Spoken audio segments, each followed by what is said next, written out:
Hello, my darling art sluts. You're listening to Artgasm, the podcast all about the intersections of art, pop culture, sex, gender, and all sorts of other things and permutations you can think about in those little spaces and crevices in between. I'm your host, Allison Moon. I'm a sex educator and author of books and plays and stuff. And I'm so excited that you're joining me today on this beautiful, beautiful day. At least it's beautiful where I am in Portland, Oregon. I hope it's beautiful where you are as well. On today's episode, I speak with Ingrid Mouth, an amazing person, really cool person in general, a pornographer, an visual artist, a filmmaker. I had a great time talking with her, and I'm excited to share that interview with you. But before I get to that, I just wanted to thank a couple new Patreon supporters. I want to send a sincere thanks to Michelle Rakowski, who is my new Patreon subscriber, and also my dear friends Sonia Harway and Glow Schindler, a couple that I actually was able to marry. It always just sounds so weird to say marry as a verb when you're not one of the people getting married, but I performed the ceremony for these beautiful friends of mine, and they became Patreon supporters, and I'm so grateful because both Sonia and Glow and Michelle are helping me get to my very first goal of getting transcripts for the podcast, which is a really important goal for me for accessibility reasons, because people want to sometimes read podcasts, and also searchability. Sometimes people are going to be Googling things, and I want to make sure that the spiders have plenty of delightful food for their little spider mouths. Does Google even use spiders anymore? I don't know. My partner and I just finished watching the series *Halt and Catch Fire*. Its last season, I think it was last year, but in the way that people watch TV now, we binged it all in about like a month. Really amazing television show. I'm so sad it didn't get more awards and more acclaim when it was on. It's one of the best shows I've seen for gender representation and for basically mature human beings having real problems. I don't know why it's so hard for me to find TV shows like that, and I didn't think that I was lacking really in them until, watching this show, which I thought was so great.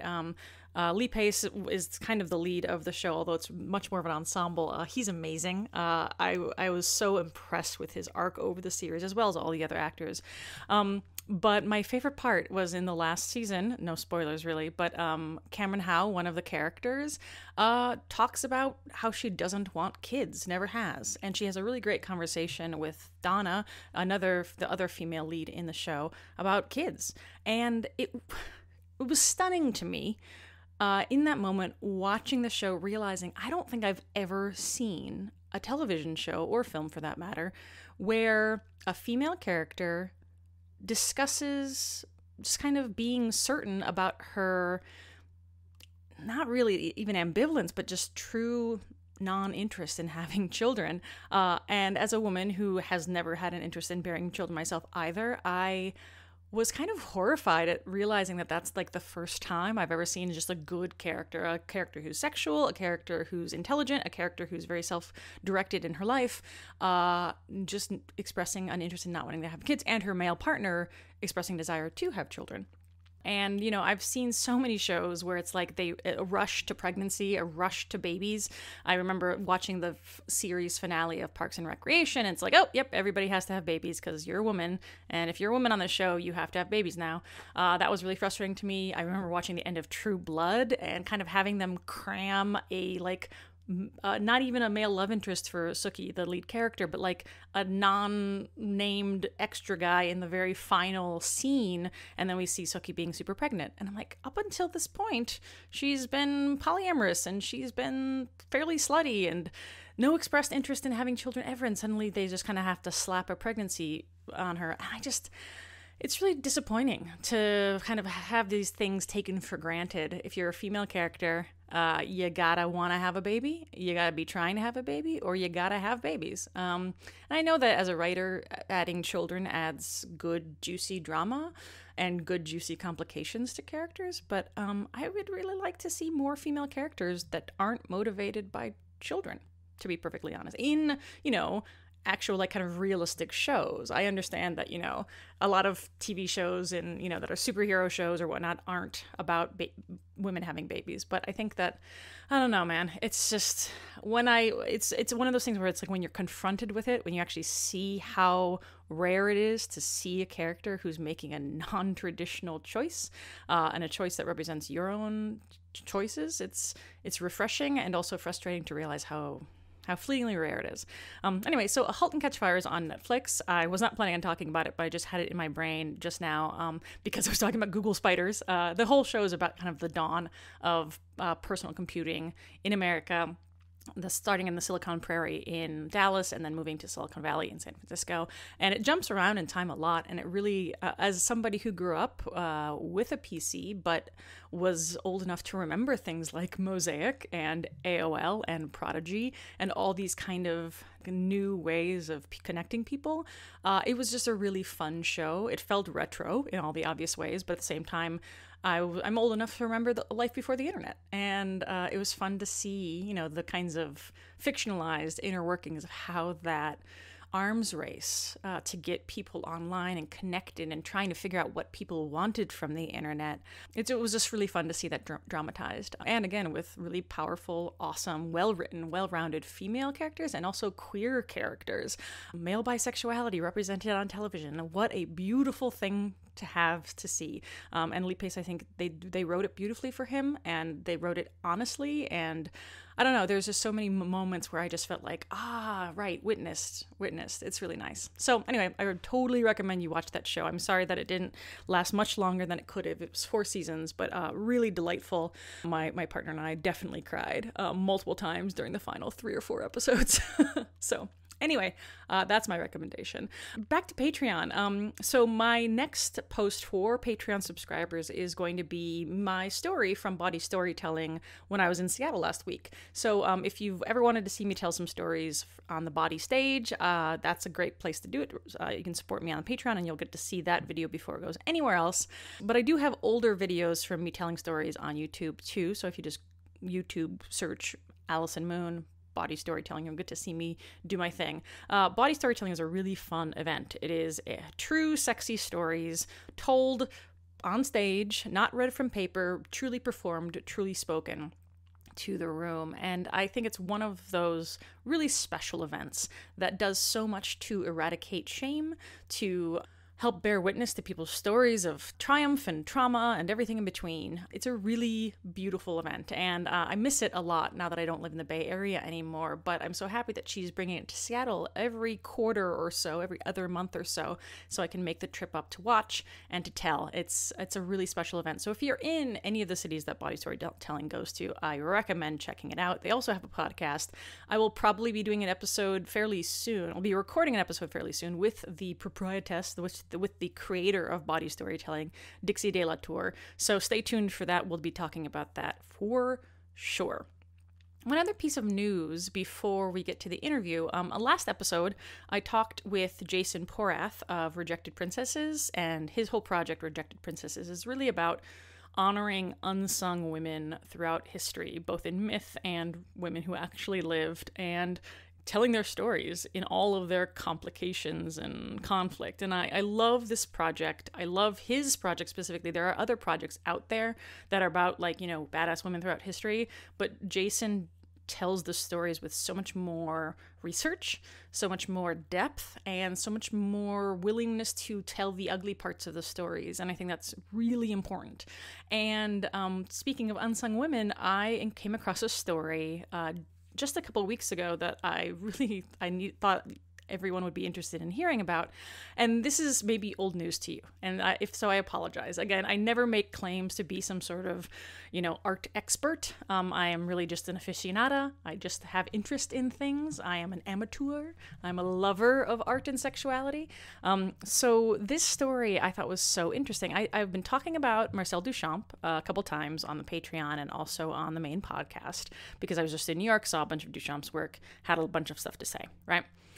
Well, I just came across this story that is fairly old news, but this new story just came out that kind of tells a more complete version of it, which is that Duchamp's most famous piece, The Fountain, which is kind of credited as ushering in a new movement in modern art around the ready-made idea, around the kind of art and of the everyday, and of course the kind of Dadaism of the art of the absurd, or of the kind of forcing humans as receptacles of art, as receivers of art, to fill in the blanks and create the context around what makes something art.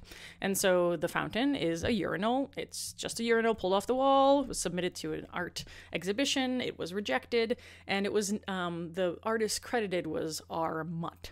And most people throughout history have kind of credited this piece to Marcel Duchamp. Well, it turns out he didn't make it, almost certainly. And again, not making it as a manufacturer, like it wasn't his. He didn't submit it. It should not be credited to him at all. Instead, most people believe that, or experts believe that it should be credited to a woman named Baroness Elsa von Freytag Loringhoven, which is a fantastic name. And apparently she was a fantastic person. She was an eccentric, she was a poet, she was one of the first Dadaists in America, and she was a real interesting lady that seems to have been pretty much all but forgotten. She died before the fountain became famous, and I think she died the piece itself was never accepted into that art exhibit. It was kind of ignored throughout history until Andre Breton kind of brought it back into the center stage. And by that point, Marcel Duchamp had already been talking about ready-mades a lot, and he'd been friends with this woman, Baroness Elsa von Freytag Loringhoven, but she had died. And so I think that there's a lot of complications around why why the piece got credited to Duchamp in the first place. He certainly is very clear about the fact that he was not his. He wrote in letters saying that this was a female friend of his that submitted the piece. Anyway, it's a really interesting story. And it just speaks to how much of art, how many people in history, how many women specifically throughout history have been ignored, and how many of their contributions have been given, I guess, by the establishment to men. And I really recommend you read the story. The easiest way to see the story is in this web magazine. It's a German web magazine, but the piece itself is in English. SeeAllThis.com has the story that just came out in June. SeeAllThis.com, if you search that with Duchamp and Baroness, you'll probably find it just fine. There's also a really great piece about the Baroness herself. So if you want to learn more about her and see some really funny pictures of her, she just seemed like the kind of gal you definitely would want to invite to your party. She seemed like a real fun person. Timeline.com is the place to go for that. And then again, Baroness Elsa Dada Poetry, and they have some of her poets there, or some of her poems there, so you can learn more about her. And again, this is a beautiful thing, opportunities to learn more about women who've been underrepresented. And in that way, I will also give a shout out to the book that is referenced in that See All This piece, which is called Broad Strokes, 15 Women Who Made Art and Made History in that order. You can get that pretty much anywhere you can get books. The author is Bridget Quinn, but it talks about women who've been kind of ignored by the mainstream art canon, despite their really important contributions to art. So I would recommend checking that out as well. If you're more of a book type person than a blog type person, that might be a good place to start.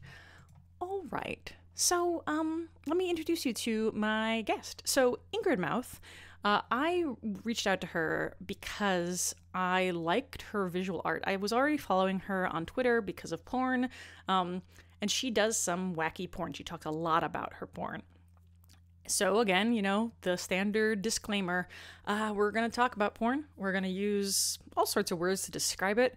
We're going to talk about the kind of stuff she makes and the kinds of stuff she likes.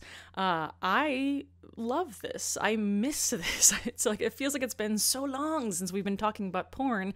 But for a podcast that is about supposedly the intersections of sex and art, I am remiss in not talking about the most, obvious form of those things coming together, so to speak.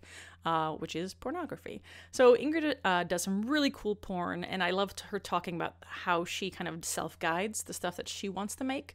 One of her most famous pieces that even people who don't necessarily watch a lot of porn might know is that she made a Star Trek gangbang because she herself is a Trekkie, and this was a fantasy she had, and it started a lot of my friends, and it's fun to watch because like, oh hey, there's Wolf, hi Wolf, it's fun like that. So if you're a Trekkie, I definitely recommend you check it out. But again, so disclaimer, we'll talk about porn, we acknowledge the existence of porn, we talk about money, and we talk about sex, and we talk about having sex for money. If any of that bothers you, I recommend tuning this episode out and skip into next week's. In the meantime, please enjoy my interview with Ingrid Mouth.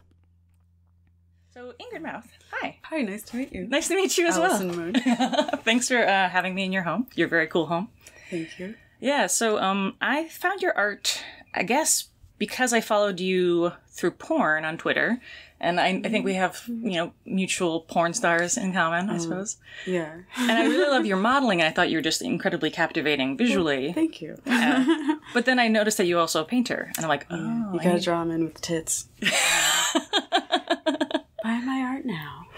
Yeah, so what I think is so interesting is, it seems like, and maybe this is just from an outsider perspective, the porn that you're known for is very, visceral. You seem to do, kind of, I don't even know, hardcore, is that the right phrase? Do you have a sense of, the aesthetic of the porn that you create?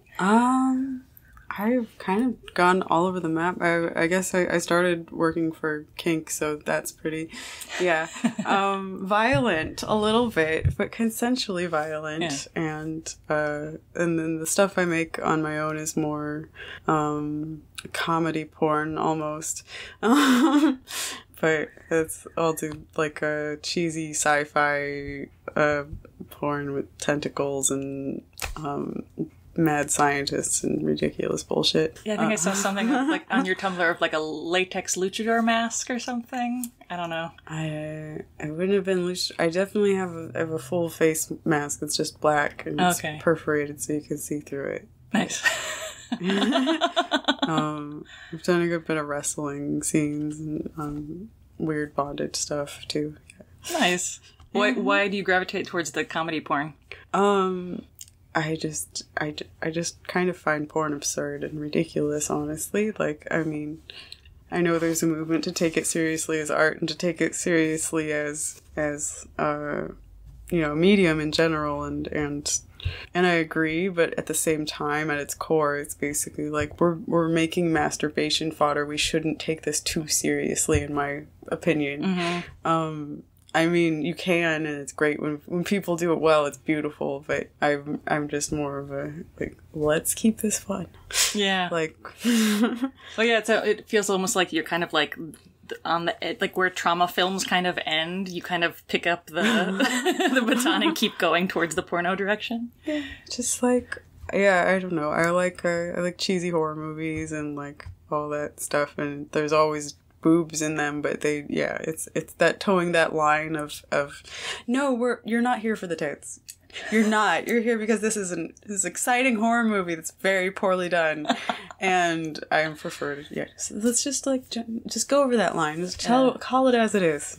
Let's just make an absurd porno with the aesthetics that we like. Yeah. I feel in this day and age where it's so much porn is GIFs or clips and short things, it seems like a common complaint in the porn industry is to keep people engaged even after they get off, or keep people coming back to the same film. Yeah. And so if you have an actual film that's fun to watch, even if they're not necessarily getting off every 2 minutes, that's kind of awesome. It's like Wood Rocket is a lot of the parody sites are kind of taken off right now, and I'm not so much on that tip because I'm still a fucking snob at heart, and I'm not doing a parody. Serious I've totally done parodies. Who am I to? I don't actually care. But I won't put that much energy into making I'm working by myself. I don't have a giant studio, so it's a lot of work to make a feature, and I'm not gonna spend a month of my life putting together a parody of someone else's work. Mm-hmm. Yeah, that's fair. But they're fun. Nice. Yeah. I did do a Star Trek parody for Kink. That was great. Oh, right. Was that the one with, like, Wolf Hudson as Data? Yeah. Yeah. I remember reading about that because it just sounded... I haven't seen it, but I remember people talking about it as, like, it was really good, you know? Like, you think of these porn parodies as, like, just kind of, like, silly concepts. And were you the only woman? Was it like a gangbang? It was a gangbang. Okay. I wrote the script. Oh, nice. And they let me get away with a lot. Yeah. It's like put a whole lot of bad nerd jokes in there. That's so fun. So it's like for the in crowd, for the actual Trekkies. Yeah. And then they had, and the like day of, they're like, we have this extra who's really wants to be in this, but all we have is a original series uniform for her. Is that okay? And I was like, you cannot sully my perfect ideal. Fine. And they were like, no one will notice. Like, oh, do you know Star Trek nerds? And like half the comments were, yeah, they'll know. We're so distracted by the first 5 seconds when there's this one girl in original series uniform. And yeah. Oh, that's funny. Yeah. But I don't care. It was funny. So for the other, I mean, like Star Trek one, I'm sure was, you were probably having a hard time keeping people from getting cast in that one. But like for your other kind of ridiculous horror movies, is it harder for you to find other people to work with in those? Or? Oh, no. Oh, yeah. No, I guess, I mean, there's a lot of people in the industry who are, you know, you do the same sort of thing at a lot of shoots, and a lot of people are excited to do something different and, like, want to try acting and want to try throwing slime on each other and just, like, something that's more fun than, you know, and, yeah, than just, like, I mean, not that showing up and having sex with a stranger is just, like, the most boring day at work ever, but it's, like, yeah. Yeah, it still gets a little like it's exhausting in a different kind of way. Yeah. Do you draw like a distinction between, you know, major studios and just kind of like clocking in, clocking out, and the stuff that you get to create and script, all that stuff? Oh, it's worlds of different. Yeah. Like I don't really shoot. I like dabbled in mainstream porn and then I stopped. Really? It's a very different world. It's like I mean you know it's all microcosms of like mainstream society. Like all kinds of people do porn, but when you're doing a mainstream set, it's mainstream people, but it's it's a little bit more like we don't think about pronouns here. We don't even talk about like a lot of like, you know, I was an artist for a long time before I did porn, and I'm queer and I come from like punk world. I live in a fucking bubble. Like, so you go to that and it's like, I feel like the thing that's common to everyone who does sex work is just this lack of filters. So you get to know people very, very quickly, which means you get to know, like, all the things you disagree about very quickly right before you're going to have sex with them sometimes. And on a mainstream set, that can mean, you know, you're learning suddenly that this person you're about to have sex with, you have vast political differences with, and normally you wouldn't even want to hang out with them maybe, and, you know, maybe they're a misogynist, maybe they're this or this or this, and you're just like, ew, a little. And I'm a picky bitch, so I stopped. That makes sense. Yeah. That makes sense. Well, yeah, I mean, I think, again, like, from the outside perspective, there's this idea that's like, it's anything goes in porn, and people are just kind of like, no matter what, get the shot, but the ability to be like, I'm gonna walk away, I'm gonna make my own shit. I mean, there's all kinds of avenues if you're, and so there's so much available to like, there's so many clip sites now, and like none of them, you know, own your content. You still own your content. So when you're making your own stuff, you can upload it to 12 different sites at once and continue getting money from that forever. And like, so even if you're making, you know, $20 the first day, then over the next few months, you're covered. And then over the few months after that, it's like, oh, I've made more than if I had. And it keeps going over time, and you can relist your old clips. And so it just wound up being a lot more worth it to build my own content up. And I was also doing webcam at home, so just making money that way. privileged positions I'm in. Yes. Well, but I mean, it's interesting to talk about that because, like, I feel like such, again, prevailing narratives of porn is that, like, the internet is destroying porn in some ways because it makes it easy to pirate things, and a lot of people don't want to pay for porn because they either don't think they should have to, or they're ashamed and they allow that to track into all their lives. Yeah. But, like, on the other hand, like, the democratization of the tools, like, you can just do your own thing. I mean, cam girls being able to control their own. Yeah. I mean, cam performers in general being able to perform their own, or perform what they like and control their own destiny and control their own money. Like, that wouldn't exist without the internet. Oh, no. And I think it's awesome. But, I mean, you know, I think I heard it's like 2008, you know, when the housing market crashed was when porn crashed too. It was, you know, the economy crashed at the same time everyone got high-speed internet, basically. So nobody had disposable income anymore. But they did have high-speed internet. So nobody's paid for porn anymore. Oh, that's funny. And I never even thought about it that way. Prior to that, I know women who've been in the industry for, you know, more than 10 years and are like, yeah, I used to get paid, you know, 10 grand a scene. Wow. And now it's like, it's a full-time job for like a middle-class income, basically, for most people. So there are people definitely, you know, at the high and low end of that spectrum, but it's definitely more of a range now than like, you don't show up on set and you're rich. Yeah. Well, it's kind of, I mean, I'd also imagine back in the day when you would like a studio and a studio's aesthetic. So it's like, I like Vivid, and so I buy all the Vivid movies, and it's not so much that I'm following my favorite performers, but I just like what they do. And now you probably have like people who like you, and no matter where you perform, they're gonna find you there. And there's just so many options and so many like esoteric little niche things now, and people are, you know, ordering custom videos, and they're exploring these things that, you know, they were terrified to talk about. And now it's like, oh, I'm allowed to like that? I can just order a video of this thing that nobody else is interested in the whole world. And yeah, it's a totally different dynamic. I don't know that it's dying, it's just evolving maybe. But Yeah. I kind of like the weirdos, yeah. But Nice. like, I really need to see you be an engineer, and I need to see you like melt down a man's brain and then upload it into a like female android's body and then have sex with that body, and then like, but the whole time I need to be talking to this, and or I want you to like drink a magic drink and suddenly you grow a 2-foot dick, and I need you to specifically stroke your cock through nylons. I need to watch you stroke your 2-foot dick through a pair of nylons. Like, oh, you get emails like that every day now. I'm just like, this is awesome. Yeah, you're like crowdsourcing creativity too. So if you ever feel like you don't have an idea for what you want to do, you're like, you've got this email box. Yeah, like this is, I don't know. To me, that's getting into those like the depths of like what turns people on, and like all the variation of it, and all the like really specific things that people like is way more interesting than just like having sex, honestly. Yeah. Oh yeah. No, that sounds amazing. I mean, yeah, I remember when I first discovered Clips for Sale, and I'm like, nobody's gonna pay for it. Wow, people are paying.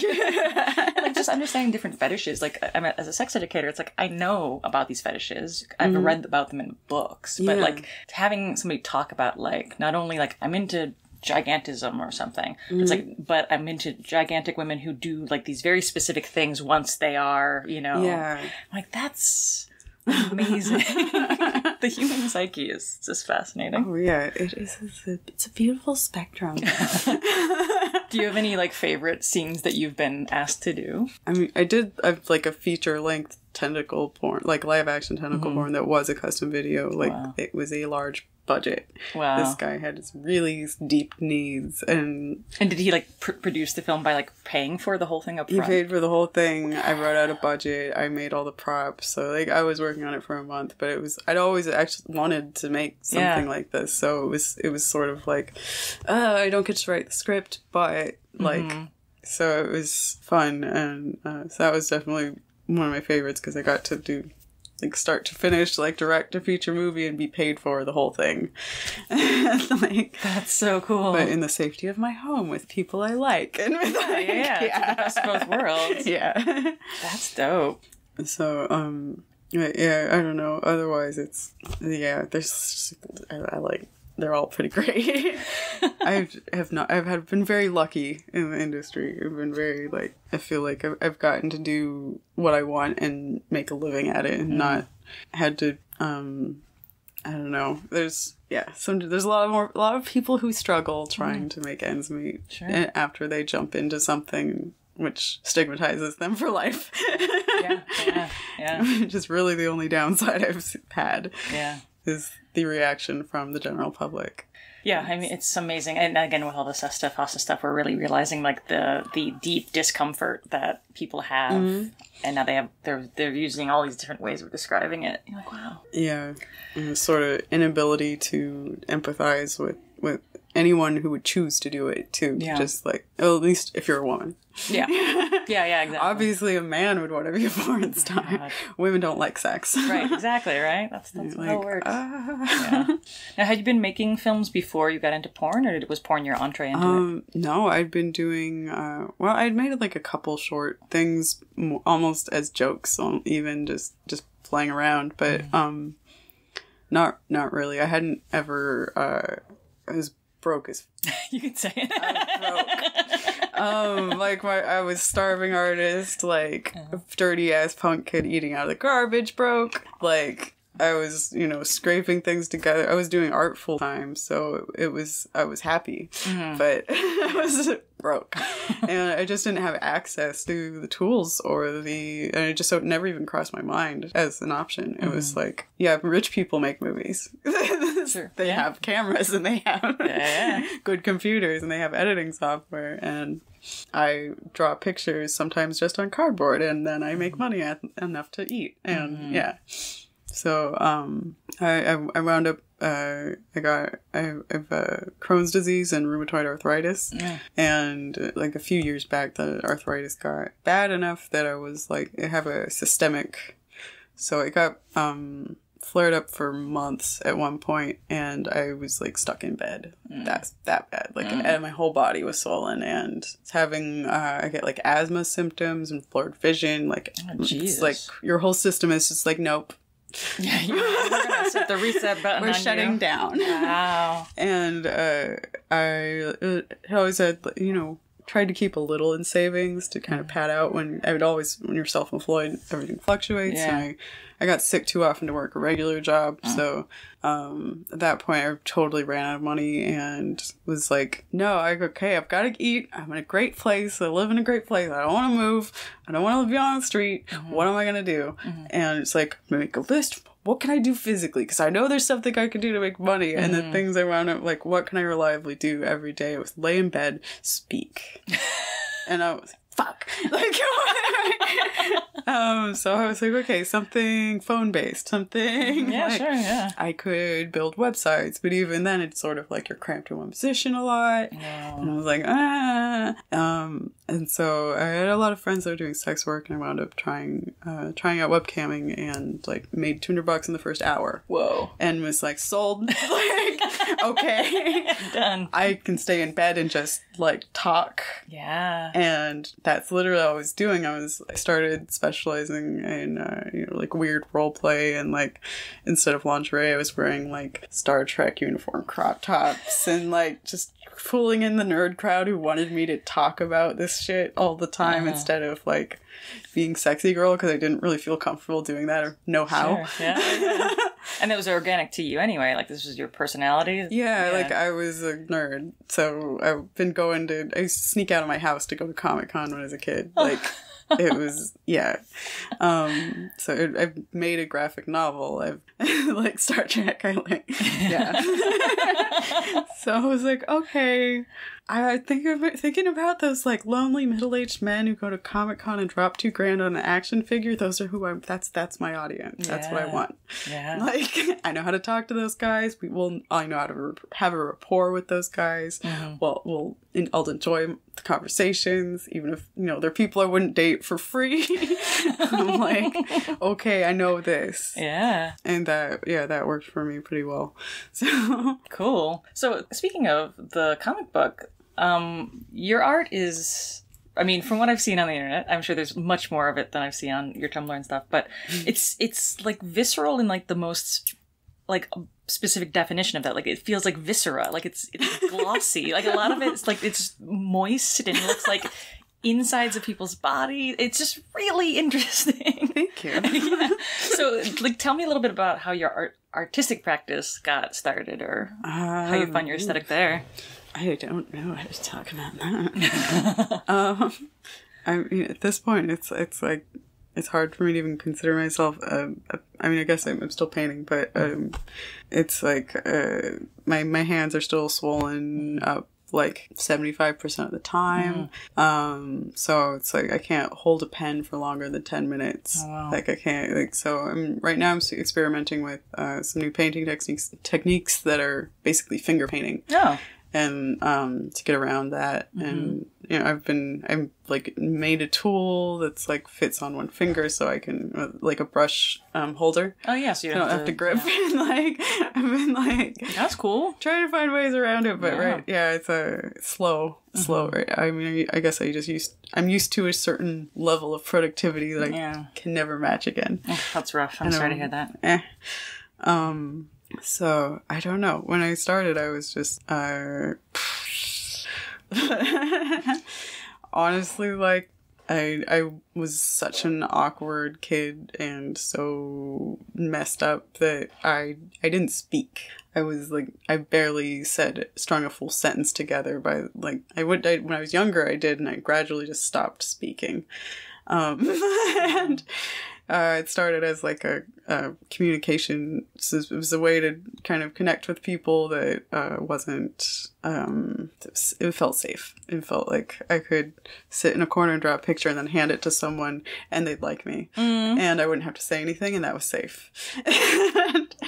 And I started selling paintings here and there when I was 13, 14. Oh, wow. So that was like, and I grew up really broke too, so immediately, yeah, I can do this for money. What? Someone will give me money to do this. And so I didn't stop. And I was sick a lot growing up too, and so it was just, horizontal. What do you do? And started making comics. I started like, and then going to comic conventions and sort of trading and sharing comics became like a way to socialize and how to make friends and meet people. And then doing that, I get hooked up with art shows and sort of just evolved naturally. Yeah. And did it for a long time. Yeah. But aesthetically, I don't know. It's impossible because it's like it comes from everywhere. Like every person is like a product of their entire life's experiences, and then artists, it's just you're translating all of that into a visual language instead of a verbal or written language, and so it looks like it's like here's the inside of my brain. Like I'm sorry. How about you tell me a little bit about the comic book itself? Because I just wanted to go in like 8 different directions with that. So yeah. I have the longest comic I've made is called Overshare Party, and it started it before I was doing porn, and then finished it after.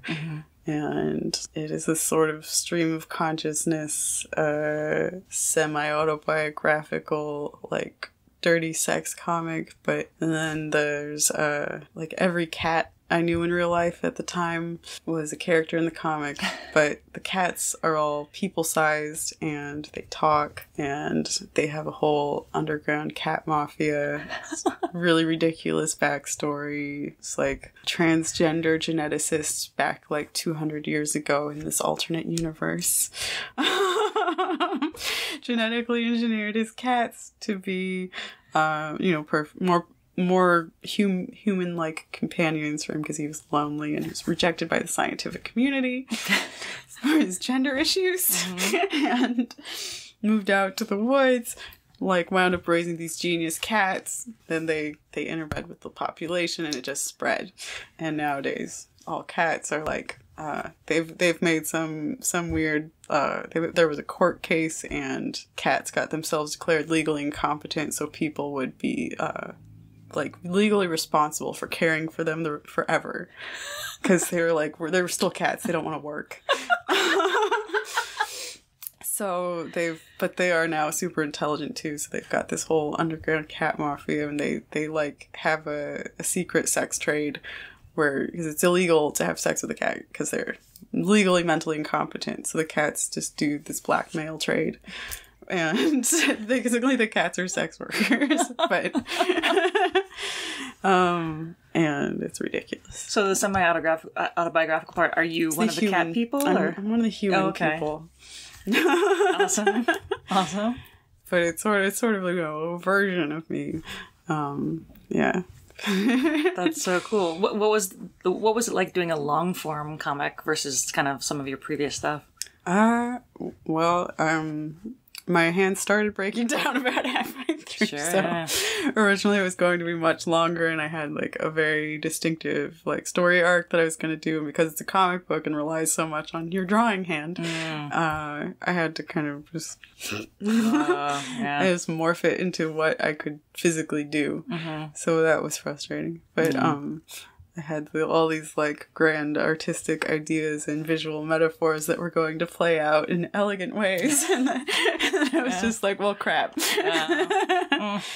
But I learned a lot about like putting together a longer story, and I've started writing more since then, as it's easier physically. Totally. And I learned a lot about putting together a story in a linear fashion, because I had to kind of fudge some things. There's like, I started going in some direction and then was like, I can't physically finish this storyline.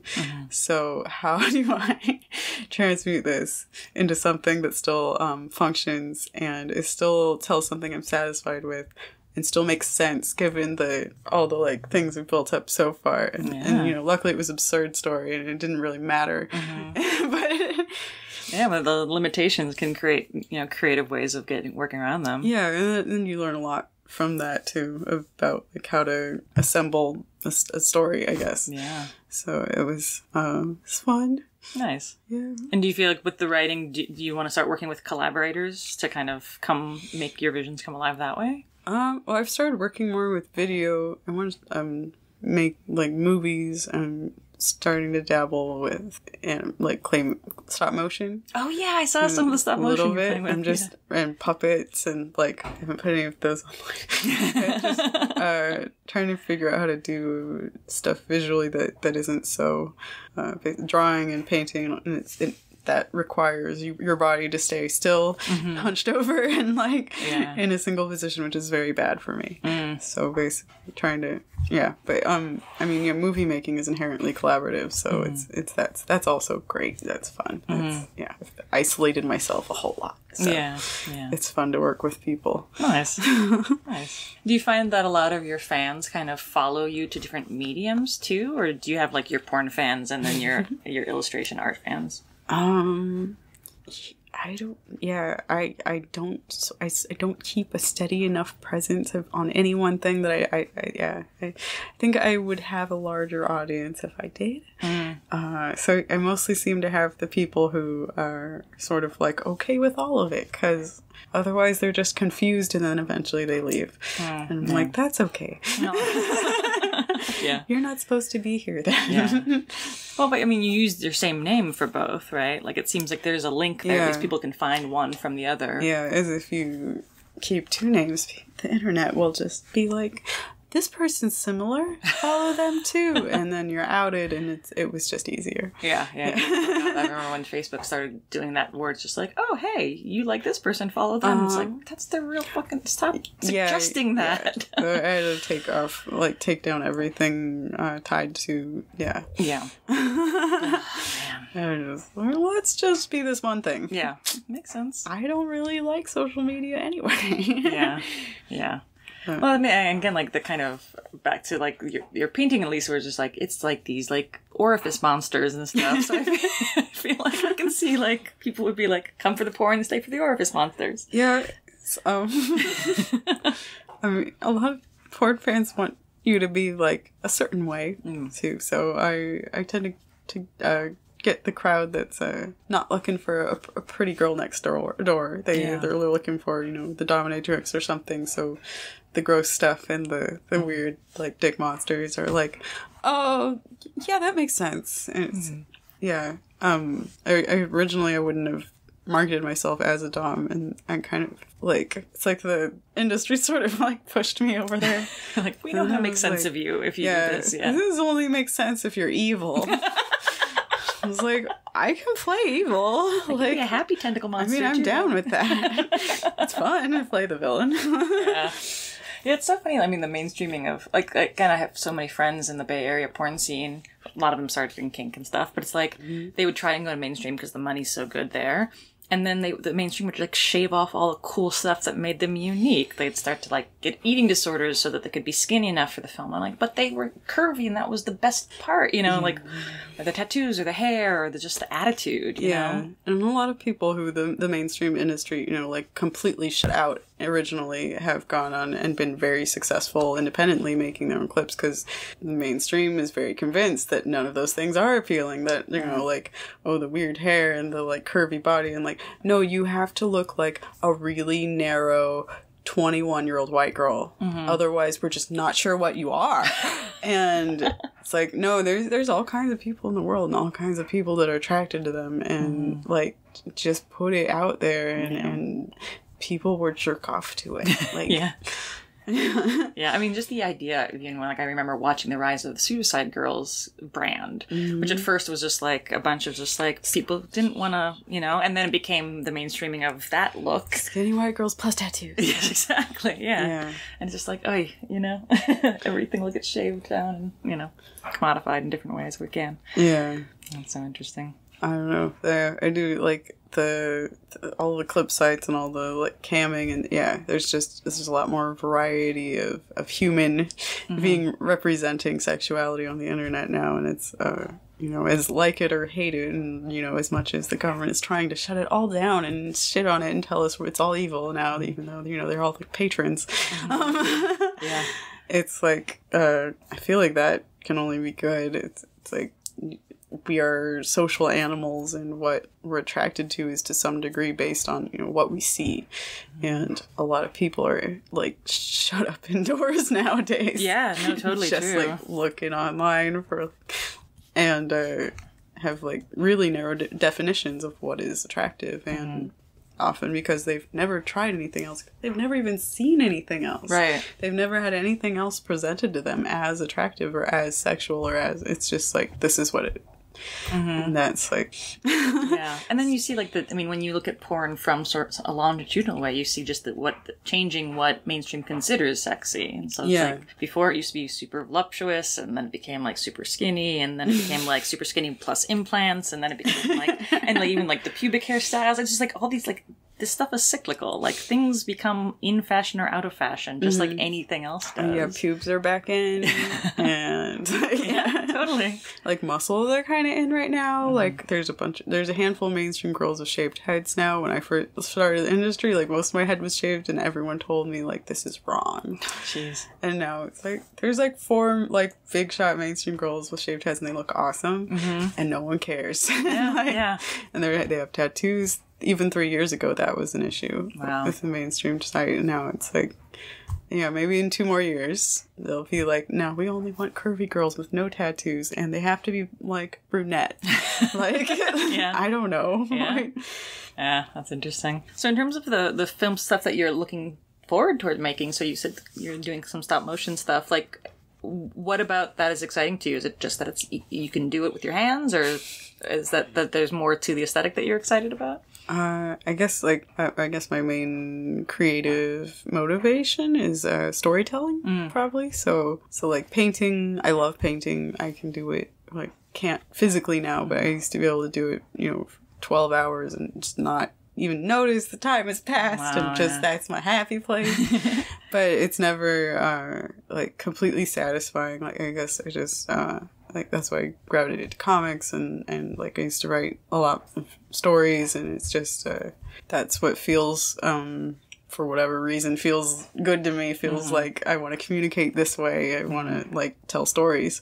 So, so I guess I'm playing with visual mediums that I can use in the pursuit of storytelling. Like, just, I've been making music videos too, and just like trying to pick up, you know, more skills with editing. And I just started in if you look at my first clips, they're fucking awful.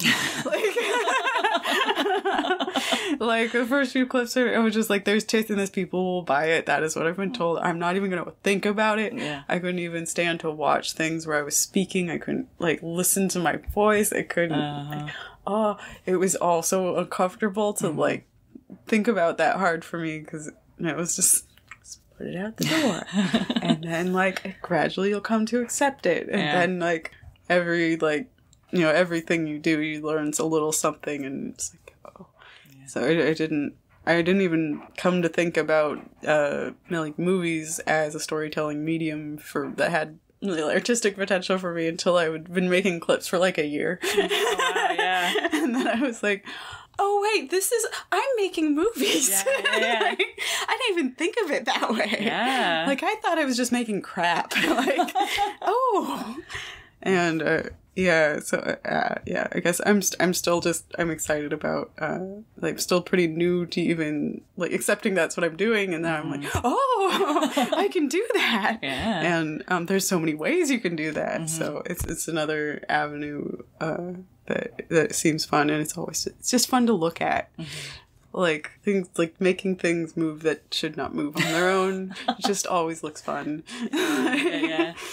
And do you find that do you find that it's easier for you to be behind the camera or in front or both? Like, is there preferred? Honestly, I'm really not an exhibitionist, and I would rather be behind the camera. Yeah.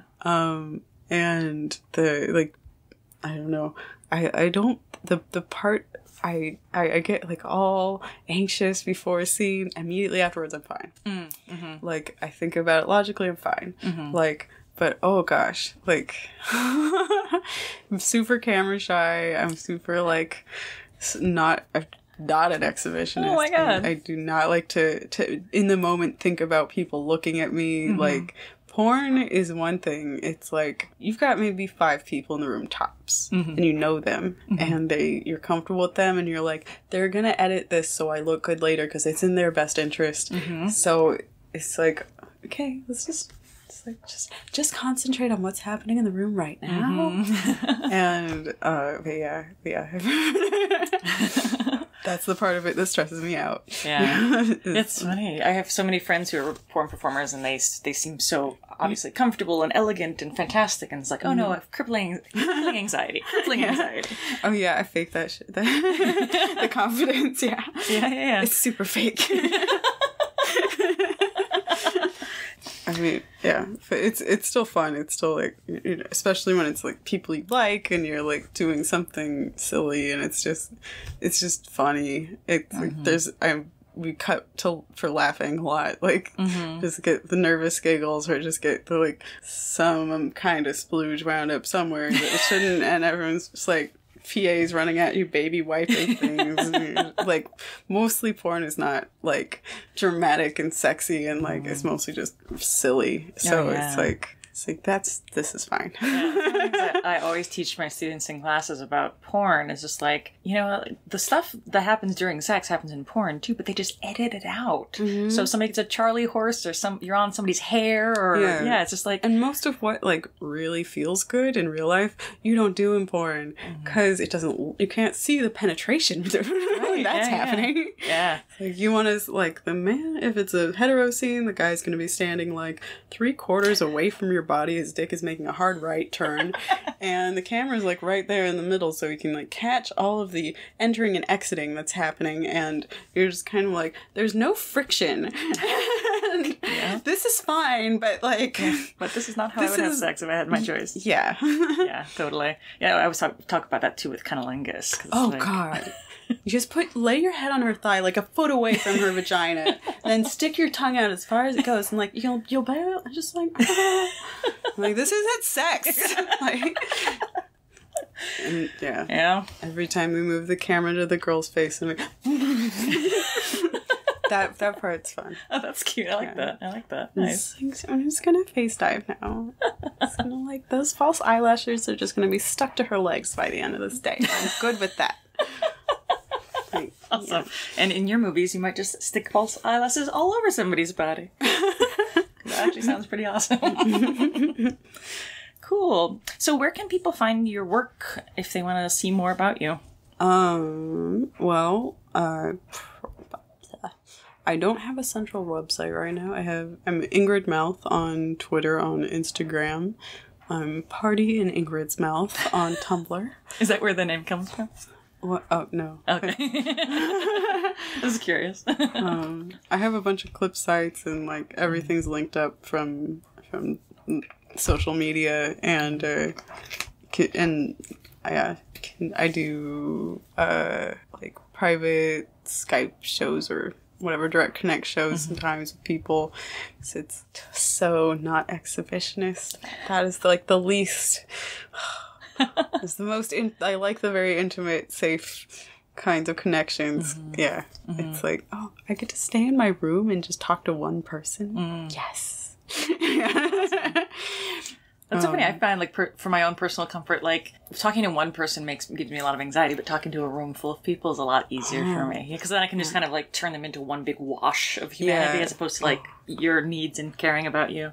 That's interesting. I have a hard time filtering that. It's like, I guess I'm a bit of a people pleaser sometimes, especially in that sex department. Sure. So definitely a service top when I top stuff. Like, it's fun. I like to destroy people violently, but, you know, it's got to be when they want me to. Consent. So, yeah, when there's a room full of people, I'm like, oh, yeah. there's so many people. They all want different things. Yeah. I don't even know them. That's a very good point. Yeah, I feel like maybe I'm just averaging things down, where I'm like, okay, if I displease a bunch of people and then I please a bunch of people, then I can consider myself still successful. Honestly, that seems healthier. It's like, just really just being yourself is like the honest thing to do. Yeah. But when it's a performance, I guess I think of the sex work as a performance. So Sure. Yeah. I want to like make my client happy. Yeah. You know? So you're a giver. I like it. Yeah. And what about your comic book? Where can people find that? It's just on Etsy right now, and well, it's just it's at the Beguiling in Toronto too. Oh, but I've never heard of that place. it's just a comic book shop. They Nice. did a bulk order, but Oh, cool. This is a good thing. Indie shops, if you're listening, bulk orders are really wonderful for indie artists. yeah, if you want a pornographic graphic novel written by Ingrid Mouth, you can email me. Doesn't. Yeah. Awesome. Well, Ingrid Mouth, it's been a delight talking to you. Thank you so much for making time for me. Thank you so much. And that is it for this week's episode of Artgasm. Thank you so much for joining us. I do strongly recommend you check out Ingrid Mouth's comic book Overshare Party. You can get it at Etsy. It's etsy.com/shop/Ingrid Mouth. And you see it right there. You can see some sample pages, which is a great way to get a sense of it. It's definitely graphic. It is a graphic novel. But her art style is also really, really fantastic. It's kind of like a weird combination of R. Crumb and Thomas Ott, if that makes any sense to any of you listening. I think it's a really beautiful artwork, really sexy, really dirty, really just filthy, and also cat people. So I strongly recommend you check it out. One more reminder before I let you go, I'm still running that contest for the final color copy of Girl Sex 101 ever printed. If you want it, you can enter in one of two ways. You can tweet a quote from this podcast, any of the episodes, and add the hashtag ArtgasmCast, or you can leave a review on any of the places you can leave a review for the podcast. Apple Podcasts is the one that I know about, so that's the good place to do it, but any place that you can leave a review, screenshot it, and then email it to me at artgasmcast@gmail.com. Either way, both help me so much, but both also will get you an entry to win this copy, signed by me, including a letterpress bookmark that was a very limited edition. Only people who bought the fancy limited edition version of the book gets one, but you can get one if you enter the contest and win. And you know what? Even if you don't want to win a copy of the book, and you should, but if you don't, it's fine. I'm not going to judge you. But still consider leaving a review for the podcast. Again, still a baby podcast, still just trying to get more listeners. And your support, your sharing is the number one way new people will learn about podcasts. So if you hear an episode interview with somebody, you're like, oh, my friend would like this, send them the link. Tweet the link. Share it on Facebook. literally anything. I mean, this is the problem and the beauty of living as an artist on this modern era.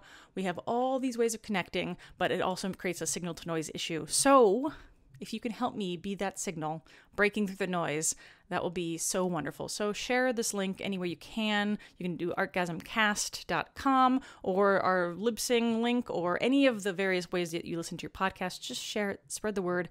It's just so helpful. It's always nice, and it makes me feel like I'm being heard and I'm sharing good stuff that people find useful, which is really what I want to do more than anything.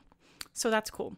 And finally, if you just can't get enough of Artgasm, you can get more by becoming a Patreon subscriber.